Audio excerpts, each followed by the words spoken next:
உயர்வான கல்வியும் உத்தியோக பட்டமும் ஓர் நாளில் தூசியாய் ஒழிந்து போய்விடும். உயர்வான கல்வியும் உத்தியோக பட்டமும் ஓர் நாளில் தூசியாய் ஒழிந்து போய்விடும்.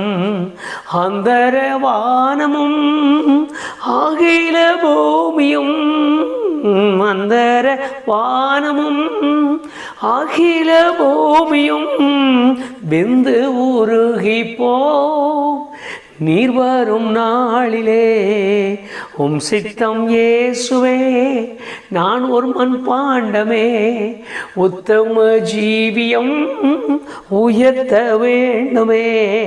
நித்தம் என் பந்தயம் சத்திய சிலுவையில் நித்தம் என் பந்தயம் சத்திய சிலுவையில் சித்தம் அறிந்து யார் செய்திட வேண்டுமே. சித்தம் இயேசுவே நான் ஒரு மண் பாண்டமே உத்தம ஜீவியம் உயர்த்த வேண்டுமே. இயேசு கிறிஸ்து எனும் இணையற்ற நாமத்தினாலே தேவ சமூகத்தில் மறுபடியும் நாம் ஒன்று சேர்வதற்கு கொடுத்த பெரிய பாக்கியத்திற்காக தலைகளை வணங்கி அவரை துதிக்கிறேன். வாழ்க்கையில் ஒவ்வொரு நாளும் போராட்டத்தோடு வாழ்ந்து கொண்டிருக்கிற அனுபவங்கள் நிறைந்த இந்த வாழ்க்கையில் தினமும் தேவனுடைய வார்த்தைகளை கவனித்து அவர் மற்றவர்களுக்கு செய்த நன்மைகளை நினைவு கூர்ந்து எபிரேயர் 13:8 எழுதின வார்த்தையை ஆழமாய் அதை முழுமையாய் விசுவாசித்து அந்த வார்த்தைக்கு ஏற்றது போல அவர் நேற்றும் இன்றும் என்றும் மாறாதவராய் இருக்கிறார் என்கிற அந்த உள்ளான உணர்வோடு கூட அன்றைக்கு நடந்த அற்புதங்கள், அதிசயங்கள், வல்லமைகள், பலத்த செய்கைகளை நாமும் கூட நம்முடைய அனுபவத்திற்கு கொண்டு வர தேவன் கிருபை செய்வாராக. இன்றைக்கு வேதத்தில் நாம் வாசிக்கும்படியாக 3 சுவிசேஷ புஸ்தகத்தில் எழுதின ஒரு சம்பவத்தை நம்முடைய நினைவிற்கு கொண்டு வரலாம். மத்தேயு சுவிசேஷம் 9வது அதிகாரத்திலும், மார்க்கு சுவிசேஷம் 5வது அதிகாரத்திலும், லூக்கா சுவிசேஷம் 8வது அதிகாரத்திலும் குறிப்பிட்ட ஒரு அருமையான சம்பவம் ஒன்று. அங்கு 12 வருஷ பெரும்பாடுள்ள ஒரு அருமையான தாயையும் அவளுக்கு நடந்திருக்கிற அந்த சூழ்நிலைகளையும் நாம் முற்றிலும் வாசிக்கும் பொழுது நமக்கு முழுமையாய் விளங்கும். பரிதாபமான ஒரு நிலைமையில் நின்ற ஒரு மகள் எப்பொழுது இந்த கிருபையை பெற்று பூரண விடுதலை பெற்றாள் என்கிற ஒரு சம்பவத்தை மாத்திரம் நம்முடைய நினைவிற்குள்ளாக நாம் நிலைநிறுத்தி அப்படிப்பட்ட ஒரு அனுபவத்திற்கு நாமும் கூட நெருங்கி அவரோடு பழகுவதற்கு தேவன் இந்த காரியங்களின் மூலம் நமக்கு கிருபை செய்வாராக. எழுதின வார்த்தையை கவனித்து பாருங்கள். 12 வருஷமாய் பெரும்பாடு உள்ளவள், இதை நாம் விளக்க வேண்டியதில்லை. காரணம், ஒரு மனுஷனுடைய உபத்திரவம், இப்படிப்பட்ட சூழ்நிலைகளுக்குள்ள வேதனை, சங்கடங்கள் எல்லாரும் அறிந்தது. பெண்கள் என்று சொல்லும் பொழுது சாதாரணமாய் அல்ல. ஒவ்வொரு சமயமும் ஒவ்வொரு மாதமும் அவர்கள் படுகிற துயரம், அவர்கள் படுகிற வேதனைகள், அந்த சில நாட்கள் அவர்களுக்கு இருக்கிற அந்த மன செழிப்பு, மன சங்கடங்கள் எடுக்க முடியாது. இப்பொழுது இருக்கிற சூழ்நிலையில் வழியோடு கூட வேதனையோடு கூட அவர்களுடைய அனுபவங்களை வெளியே சொல்ல முடியாத நிலையில் நாம் இருக்கிறோம். நாம் அவைகளை பார்க்கிறோம், அவைகளை நாம் அனுபவிக்கிறோம். இப்படிப்பட்ட ஒரு நிலையில் இருந்த ஒரு அருமையான தாய் தன் கையில் இருந்த எல்லாவற்றையும் செலவழித்து எந்த மருத்துவத்தாலும் சுகமாக்க முடியாத ஒரு நிலையில், எந்த மருத்துவர்களும் சரியானபடி அதற்கு தீர்வு சொல்ல முடியாத ஒரு பரிதாபமான நிலைமையில் கைவிடப்பட்டவளாய் காணப்பட்டதை நாம் இந்த 3 அதிகாரங்களிலும் வாசிக்கலாம். எல்லாராலும் கைவிடப்பட்டார். ஆதரவுக்கு ஆள் இல்லை, மருத்துவத்திற்கு ஆள் இல்லை, வைத்தியத்திற்கு ஆள் இல்லை, அல்லது தேர்ச்சி நடத்துவதற்கு ஆள் இல்லை. அப்படிப்பட்ட ஒரு பரிதாபமான நிலைமை 12 ஆண்டுகள். அது வைத்தியம் என்று சொல்லுகிற காரியங்களை விட அவளுடைய அனுபவங்களை எண்ணும் பொழுதே மனவேதனையுள்ள ஒரு சூழ்நிலை தான். நல்லது. இந்த மகள் அற்புதமான ஒரு சுகத்தை பெற்றுக்கொண்டதாக இந்த வேத புஸ்தகத்தில் எழுதியிருக்கிறதை நாம் வாசிக்கலாம். இந்த சூழ்நிலையில் அவருடைய அனுபவங்களை மாத்திரம் நாம் கொஞ்சம் நம்முடைய உள்ளத்துக்குள் கொண்டு வருமானால் அவளுடைய சூழ்நிலை எப்படி இருக்கும் என்று பார்க்கலாம். நீங்கள் ஒரு காரியத்தை, நான் இந்த பாகத்தை நாம் அறிந்து கொள்வதற்கு முன்பு ஒரு காரியத்தை நம்முடைய உள்ளத்தின் ஆழத்தில் பதிக்க வேண்டியது ஒன்று, அவள் உள்ள உடைந்தவளாய் இருந்ததை நாம் நம்முடைய அனுபவத்திலேயே வாசிக்கும் பொழுதே நாம் அறிந்து கொள்ளலாம். இரண்டாவதாக, அவள் எல்லாம் இழந்தாள் என்பதையும் அந்த வேதத்தில் நாம் வாசிக்கலாம். அந்த பகுதிகளை எண்ணும் பொழுது தன்னிடத்தில் உள்ளவைகளை எல்லாம் செலவழித்தாள், எல்லாவற்றிலும் அவள் இழப்புள்ளவளாய் இருந்தாள். மூன்றாவதாக, அவள் சரீரம் மிகுந்த பலவீனம் உள்ளதாக இருந்தது. எப்படி நடப்பாள், எப்படி போவாள், எப்படி யார் அவளை கைத்தாங்களாய் கொண்டு போவார்கள், எப்படி எழுந்திருப்பால், அவளுடைய நிலைமை என்ன சொல்ல முடியவில்லை, அதை சிந்திக்கவும் முடியவில்லை. இந்த 3 அனுபவம் நிறைந்த ஒரு மகள். நீங்கள் அப்படியே அந்த வேத வசனத்தில் மறுபடியும் அதை வாசியுங்கள். நாம் எவ்வளவு வாசிக்கிறோமோ அப்பொழுதுதான் அவளை குறித்துள்ள அந்த தாயை குறித்துள்ள தன்மை நமக்குள் தெரிந்து அதை உணர முடியும். ஒன்று, உள்ள உடைந்து நொறுங்கி போனவளாய் இருந்திருக்க வேண்டும். காரணம், குடும்ப வாழ்க்கை, பிள்ளைகளோ இருந்தார்களோ அல்லது புருஷன் இருந்தாரோ, இந்த வாழ்க்கையில், குடும்ப வாழ்க்கையில் அவருடைய ஈடுபாடுகள் மிகவும் நெருக்கமான ஒரு நிலைமை. உள்ள உடைந்து நான் ஏன் பிறந்தேன் என்று சொல்லுகிற அளவிற்கு, நான் வாழ்வதை விட சாவது நல்லது என்று சொல்வது அளவிற்கு, நான் இனி இருக்க தேவையே இல்லை என்கிற சொல்லுகிற அளவிற்கு தான் அவளுடைய உடைந்த மனதின் நிலைமை காணப்பட்டிருக்க வேண்டும். மற்றொன்று, எல்லாம் இழந்து விட்டதால் இனி அவளுக்கு ஆதரவு காட்டுவதற்கு ஒன்றும் இல்லாத ஒரு நிலைமையிலும் இருந்திருக்கிறார். மூன்றாவதாக, அவளுடைய சரீரம் பலனற்று போனதாய், நிற்பதற்கோ நடப்பதற்கோ ஒரு இடத்தை ஓடி சேர்வதற்கோ பலனற்றவளாய் இருக்கலாம். இந்த மூன்று சம்பவங்களும், இந்த 3 காரியங்களும் உங்கள் மனதை விட்டு நீங்காமல் இருந்தால்தான் இவளுடைய அந்த நிலைமை நமக்கு புரியும். இந்த நிலையில்தான் வேதத்தில் எழுதியிருக்கிறது, ஆண்டவருக்கு பின்னாக வந்து நின்று அவருடைய வஸ்திரத்தின் ஓரத்தை தொட்டால் என்று எழுதியிருக்கிறது. சாதாரணமாய் போய்கொண்டிருக்கிறார், பின்னால் போய் தொடர்றது ஒரு பெரிய காரியம் அல்ல. ஆனால் நீங்கள் வேதத்தில் வாசித்து பாருங்கள். இந்த வேதத்தில் வாசிக்கும் பொழுது அதனுடைய அனுபவங்களை நீங்கள் புரிந்து கொள்ள முடியும். மார்க்கும் லூக்காவும் அதை எழுதும் பொழுது திட்டமாக எழுதினார்கள். நீங்கள் வேதத்தில் வாசித்து பாருங்கள்.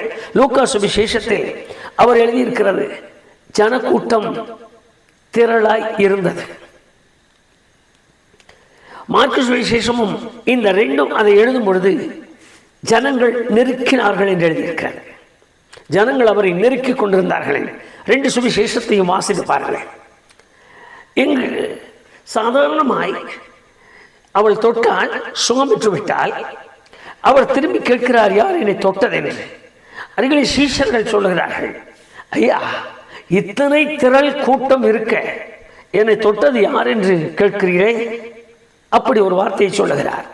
மற்றொரு அதே சுவிசேஷத்தில் மற்றது எழுதும் பொழுது நெருக்கிக் கொண்டிருக்கிறார்கள், ஜனங்கள் உம்மை நெருக்கிக் கொண்டிருக்கிறார்கள், இந்த நெருக்கத்தில் உம்மை தொட்டது யார் என்று கேட்கிறீரே. கூட்டம், திரள் கூட்டம், நெருக்குகிற ஒரு கூட்டம். இந்த 2ம் அப்படியே மனதுக்குள் கொண்டு வாருங்கள். திரளான கூட்டம் அவரை நெருக்கிக் கொண்டிருக்கிறது. இந்த சூழ்நிலையில் அவள் எப்படி உள்ளே போய் அவருடைய வஸ்திரத்தை தொட்டிருப்பாள் என்கிற ஒரு சூழ்நிலையை நீங்களும் நானும் சிந்திக்க தொடங்கினால், அவளுடைய விசுவாசத்தின் தன்மை, அவளுடைய முயற்சி, அவளுடைய பலவீனத்தின் மத்தியில் அவள் அதை பெரிதா எண்ணாமல் ஓடிய ஓட்டம், இந்த 3ம் நமக்கு தெரியும். அந்த 3ஐயும் அப்படியே மனதிற்குள் கொண்டு வாருங்கள். ஒன்று, அவள் விசுவாசத்தில், மற்றொன்று அவள் விசுவாசத்திற்கு ஏற்றது போல உள்ள முயற்சியான காரியத்தில், மூன்றாவது அவள் பலவீனத்தில் பெரிதாய் எண்ணாமல் ஓட்டமாய் ஓடுகிற தன்மை, நெருக்கிக் கொண்டிருக்கிற கும்பலுக்குள் முண்டி அடித்து ஓடுகிற தன்மை. இவைகளை எல்லாம் எண்ணி பார்க்கும் பொழுது ஆச்சரியமானவைகள் தான். சாதாரணமாய் ஒரு வயிற்று வலி அல்லது இடுப்பு வலி அல்லது லேசாய் தலைவலி வந்தாலே போதும். இன்றைக்கு இருக்கிற நவீன கால கிறிஸ்தவர்கள் ஆராதனைக்கு போக மாட்டோம். காலையில் எழுந்தோம், ஏதோ ஒரு மாதிரி இருக்கிறது, அவ்வளவுதான். இந்த ஒரு மாதிரி என்று சொல்கிற வார்த்தைக்காகவே உபவாச கூட்டங்களுக்கு போக மாட்டோம். இது இன்றைய நவீன கிறிஸ்தவர்கள். இன்னும் சுருக்கமாக சொல்லுகிறேன், நல்ல கன்வர்ஷன் இருக்கும், நல்ல பாடுவார்கள், ஜெப குழுக்கள் சேர்ந்து துதிப்பார்கள். ஒரு சின்ன காரியம் தான், ஒரு சிறிய காரியத்தை நிமித்தம் போக முடியாதையா என்னால் அது ஆகாது, நான் எப்படி போய் உட்கார்ந்துருக்கட்டும், நான் எப்படி போய் பெஞ்சிலே உட்கார முடியாது, சேர்லேயும் உட்கார முடியாது, நான் எந்திரிக்கவும் முடியாது, நடக்கவும். இந்த வார்த்தைகளை சொல்லித்தான் ஜமாலிக்கிறோம், இந்த வார்த்தைகளை சொல்லித்தான் தப்பித்துக் கொள்ளுகிறோம். இது நம்முடைய அனுபவத்தில் நம்முடைய வாழ்க்கையில் உள்ள காரியம். ஆனால் இந்த தாய் முழுமையாய் அற்றுப்போன ஒரு மனுஷி, மறுபடியும் அவளை நினைவு கொண்டு வாருங்கள். முற்றிலும் ஒன்றுமில்லாத ஒருவள் தனக்குள் ஒரு விசுவாசத்தை தானாக உருவாக்குகிறாள். இந்த விசுவாசத்தின் தன்மை என்ன? எல்லாம் காதலை கேட்கிறாள். குருடன் பார்க்கிறான், செவிடன் கேட்கிறான், முடவன் நடக்கிறான், மரித்தவர் எழுந்திருக்கிறார்கள், குஷ்டரோகங்கள் சுகமாகிறது, எல்லாம் காதலை கேட்கிறாள். கேட்டு கேட்டு காதுக்குள்ளே அவள் உள்ளத்திற்குள்ளே வைத்து, இவ்வளவு பெரிய வல்லவரா, இவ்வளவு பெரிய மகத்துவம் உள்ளவரா, இவ்வளவு பெரிய ஆச்சரியமானவைகளை செய்கிறவரா, அவர் தீர்க்கதரிசியா, அவர் தேவனுடைய குமாரனா, இப்படி அவள் உள்ளத்தில் அவரை குறித்துள்ள காரியங்களை மனதில் எண்ணி அவர் மேலுள்ள விசுவாசத்தில் அவள் பலப்படுகிறாள். அதை வேதத்தை வாசிக்கும் பொழுது ஆச்சரியமான ஒரு சம்பவம், நான் தொட்டால் சுகமாவே. அவள் உள்ளத்திற்குள் ஒரு ஆழ்ந்த விசுவாசத்தை கொண்டு வருகிறாள். பக்கத்தில் சொல்லி இருப்பாளானால் அவங்க சொல்லுவாங்க, தொட்டு சுகமாகிறதா, தொட்டு சுகமாகிறதா, அது ஒரு ஆம்பளை அல்ல, அவரை போய் நீ தொடரையா, அவர் உன்னை என்ன சொல்லுவாரு, அது சரி, இந்த கூட்டத்துக்குள்ள எப்படி போவேன், இந்த மக்களுக்குள்ள எப்படி நெருங்கி ஓடுவேன், உன்னை பார்த்து அவன் என்ன சொல்லுவான், இவன் என்ன சொல்லுவான், இந்த வார்த்தைகளை எல்லாம் காதலை கேட்டாலும் அவள் தனக்குள்ளே தன் உள்ள விசுவாசத்தை வளர்த்து கொள்ள தொடங்கினாள். அந்த விசுவாசத்தை உறுதியாக்க தொடங்கினாள். எனக்கு அன்பான கர்த்தருடைய பிள்ளையே, அநேக முறை நாம் தேவன் நம்மிடக்கென்று கொடுத்திருக்கிற கிருபைகளை இழந்து போகிறதற்கு காரணமே நம்முடைய விசுவாசத்தின் தன்மை வெளிப்படாமல் இருப்பதுதான். இன்னும் உள்ளத்திற்குள்ளே ஆழமான விசுவாசம் இல்லாத ஒன்றுதான். எல்லாரும் விசுவாசிக்கிறார்கள், எல்லாரும் நம்புகிறார்கள், பிசாசுகள் கூட விசுவாசித்து நடுங்குகிறது. வேதம் சொல்கிறது யாக்கோபின் புஸ்தகத்தில். இப்படித்தான் இன்றைக்கு அநேக கர்த்தருடைய ஜனங்கள் தெய்வ மகிமையை இழந்து விட்டோம், தேவனுடைய கிருபையை இழந்து விட்டோம். இது எப்படி ஆகும், இது எப்படி ஆகும், இது எப்படி நடக்கும்? நான் அருமையான கர்த்தருடைய பிள்ளைகளுக்கு நான் சொல்லுகிற ஒரு காரியம், அருமையான கர்த்தருடைய பிள்ளையே, ஆகும் ஆகும் என்று பாடுகிறோம், கூடாதது ஒன்றுமில்லை என்று பாடுகிறோம், உம்மால் எல்லாம் ஆகும் என்று சொல்லுகிறோம். ஆண்டவரால் ஆகாதது ஒன்றுமில்லை, அவர் சர்வ வல்லமையுள்ளவர் என்று சொல்லுகிறோம். ஆனால் உள்ளத்தில் மட்டும் அந்த நம்பிக்கை இல்லை, வாயில் மாத்திரம்தான் அவைகள்.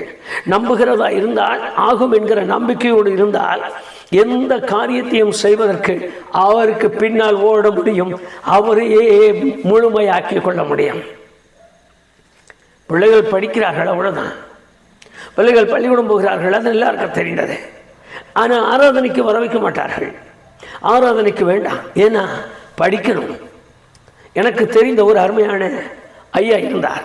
நான் அடிக்கடி அதை நினைவுபடுத்தி விசுவாசிகளுக்கு மாதிரி ஆக்குவது உண்டு. அவர் நல்ல விசுவாசி, அந்த தாய் நல்ல விசுவாசி, ரெண்டு பேருமே நல்ல பட்டதார்கள். அவர்களுக்கு ஒரு ஆண், ஒரு மகன், ஒரு மகள். ரெண்டு பேரையும் அதிகமாய் நேசித்தார்கள், வளர்த்தினார்கள். எல்லாம் ஆங்கில கல்வியில் முதல் தரமாய் கொண்டு வர வேண்டும் என்று விரும்பினார்கள். ரெண்டு பேரும் ஆசிரியர்கள், அவர்களே பள்ளிக்கூடம் வைத்து நடத்தினார்கள். இந்த நிலையில் ஒரு முறை ஆராதனைக்கு பிள்ளைகளை கூட்டிகிட்டு வர மாட்டாங்க, பிள்ளைங்க வீட்டில் இருப்பாங்க. நான் ஒரு முறை கேட்டேன், ஆராதனைக்கு கொண்டு வர்றதில்லை பிள்ளைகளுக்குன்னு சொல்லி. சார், நீங்கள் யோசிக்கிறீங்க சார், இன்னைக்கு தான் ஆங்கிலத்தில் படம் போடுவார்கள். இந்த டிவிக்குள்ள இந்த ஆங்கிலத்தில் இவ்வளவு நேரம் அந்த படம் வரும். இந்த ஆங்கில படத்தை பார்த்தால்தான் அவர்களுக்கு அந்த ஆங்கில அறிவு வளரும். அதனால ஆராதனை நம்ம பாட்டு பாடிக்கிறோம், ஜெபிக்கிறோம், இன்னொரு முறை பார்த்துக்கலாம். ஆனால் இந்த சந்தர்ப்பம் மறுபடியும் கிடைக்குமா? அவங்க சின்ன பிள்ளைங்க தானே, அப்படி சொல்லி வளர்த்தினார். நான் குறையாய் சொல்லலை, நான் விசுவாசத்தினுடைய வளர்ச்சிக்கு இன்றைக்கு நம்முடைய விசுவாசிகள் செய்கிற இந்த பொல்லாத கிரியைகளை நான் சுட்டி காட்டுகிறேன். எல்லாம் நடந்தது, ரொம்ப நேர்த்தியாக இருந்தது. பையன் வளர்ந்தான்.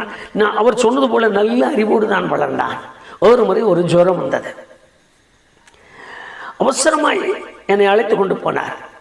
இது முடியாதையா, வெளியில தான் பார்க்கணும், நர்சிங் தேவை உங்களுக்கு, அங்கே அட்மிஷன் ஆகணும்னு சொல்லிட்டான். அட்மிஷன் கொண்டு போயிட்டாங்க. அட்மிஷன் பண்ண 2வது முறை இங்கே முடியாது, பெரிய இடத்துக்கு கொண்டு போங்கன்னு சொல்லி இன்னொரு ஆஸ்பத்திரியை காண்பிச்சாங்க. அங்கே கொண்டு போய் 2 நாட்கள், 3ஆம் நாள் பையன் மரித்து போனான். அவன் ஒரு ஹாஸ்பிட்டலில் வச்சு பத்திரமா கொண்டு வந்துட்டாங்க வீட்டுக்கு. நான் சொல்லுகிற காரியங்களை சற்று கவனிங்கள். இதனால் இது வந்தது, இதனால் தான் இது ஆனது, அப்படி நான் சுட்டி காட்டுகிறேன் என்று என்ன வேண்டாம். இந்த காரியங்களை நாம் கவனத்தில் கொண்டு வருவோம்.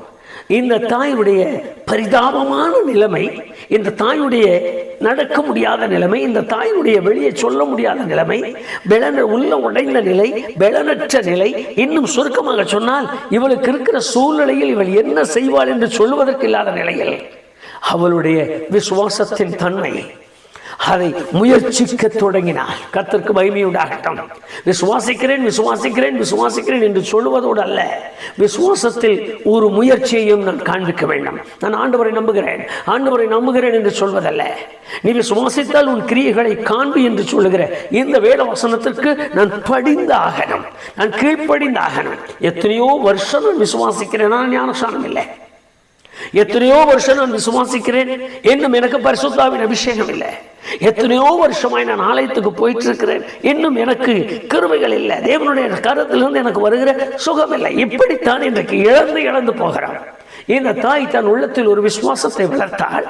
அதற்கு பின்பு அவள் செய்த காரியம், தான் வளர்த்த விசுவாசத்தை தனக்குள்ளாகவே வைத்து அப்படியே வீட்டுக்குள்ள உட்கார்ந்து, ஆண்டவர் எனக்கு சுகம் தருவார், அவருக்கு சித்தமானால் எனக்கு சுகம் தருவார், அவருக்கு பிரியமானால் எனக்கு சுகம் தருவார், அவர் தேவன், நான் ஜெபம் பண்ணியிருக்கேன், அவர் என்னை தேடி வருவார், அவர் என்னை நாடி வருவார். கர்த்தருக்கு ஸ்தோத்திரம். கவனம் உள்ளவர்களாய் இல்லாமல் போனால் தேவ மகத்துவங்களை இழந்து போவோம். முயற்சிக்க தொடங்கினார்.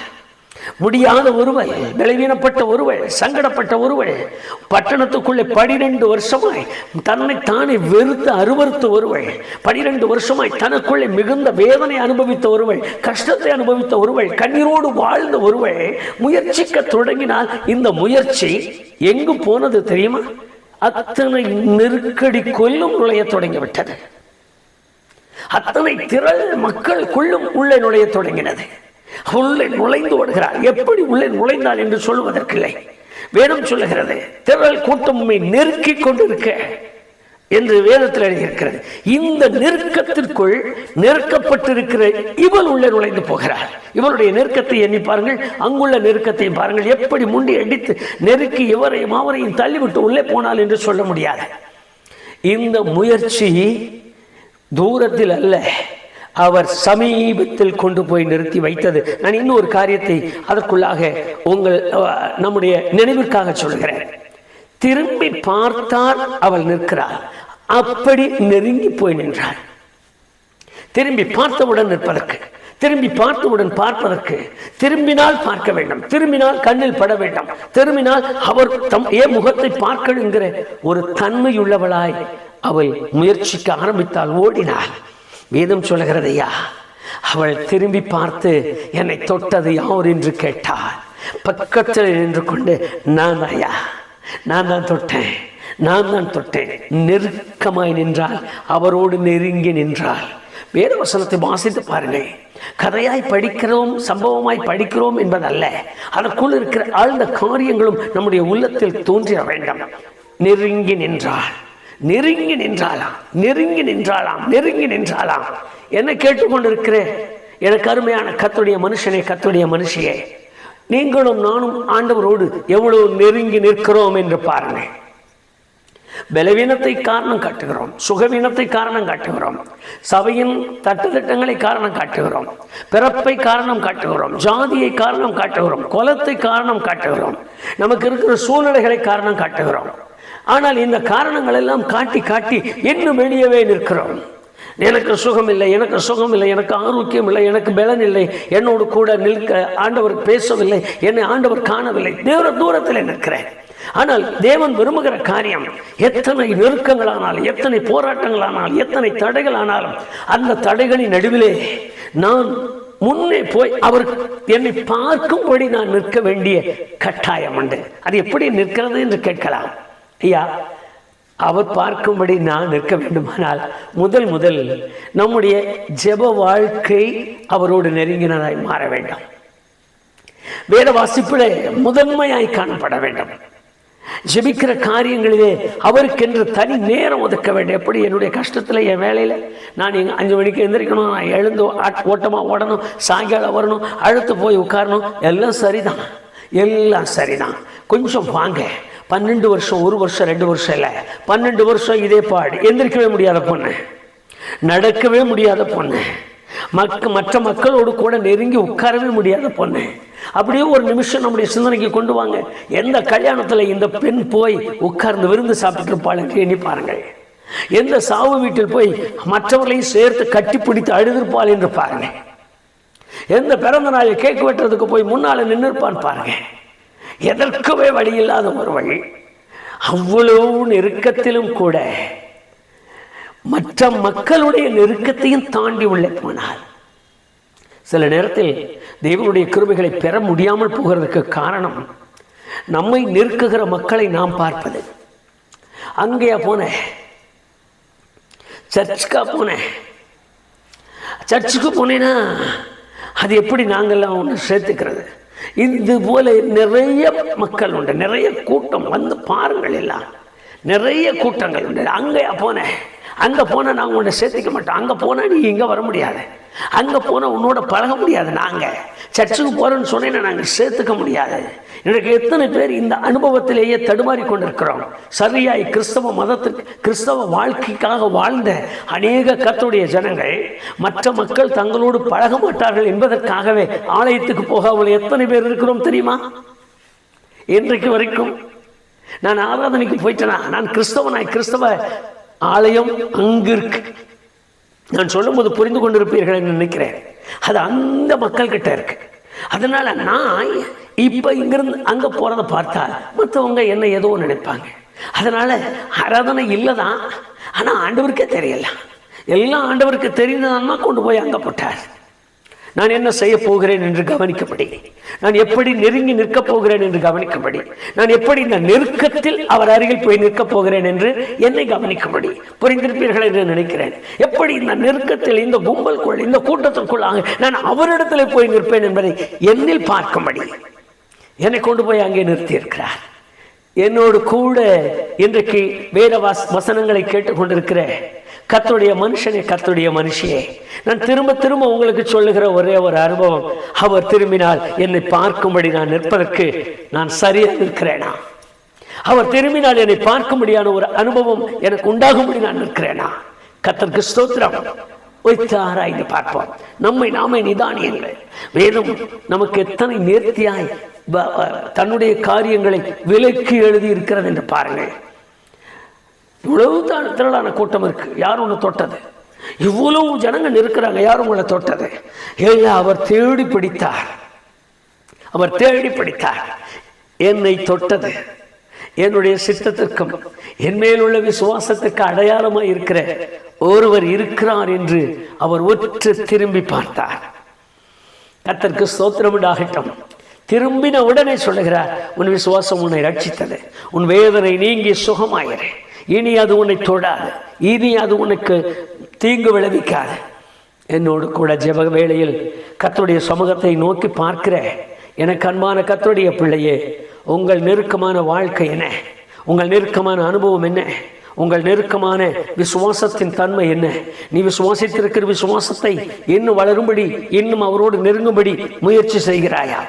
உன்னுடைய முயற்சி எத்தனை நெருக்கமாயிருந்தாலும், எத்தனை போராட்டமாயிருந்தாலும், எத்தனை இழப்புகளாயிருந்தாலும், யார் நெருக்கினாலும், யார் வந்தாலும், யார் என்னோடு இல்லாவிட்டாலும் அந்த அனுபவத்தோடு அவரோடு கூட நெருங்கி பழகிறோமா? இந்த காரியங்களை சற்றே உங்கள் உள்ளத்தின் ஆழத்திற்குள்ளாக நினைவிற்கு கொண்டு வாருங்கள். அவர் நல்லவர். கைவிடாத ஒருவரை நாம் பணிந்து கொண்டிருக்கிறோம். எந்த காலத்திலும் மறக்காத ஒருவரை பணிந்து கொண்டிருக்கிறோம். அற்புதங்கள் செய்ய வல்லமையுள்ளவரை பணிந்து கொண்டிருக்கிறோம். அதிசயங்கள் செய்ய மகத்துவம் உள்ளவரை பணிந்து கொண்டிருக்கிறோம்.